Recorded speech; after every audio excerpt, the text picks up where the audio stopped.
Сынок, ну ты когда нас со своей девочкой познакомишь? Давай в другой раз, ладно, мам? Ну ты что, стесняешься?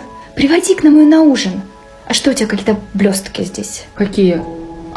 Да как-то случайно. Ладно, слушай, мам, давай в другой раз. Мам, я в гости ушел. Ой, опять ты к своей невесте намылился. Ладно, иди. Подожди, стой. А что это у тебя в ухе?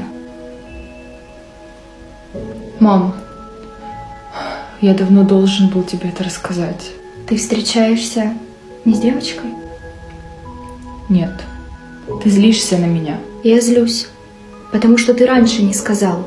Я пойму, если тебе такой сын не нужен. Если я разочарование, я тоже пойму. Я жду сегодня вас на ужин, без всяких отговорок. Если успею, сделаю попкорн и посмотрим фильм. Правда?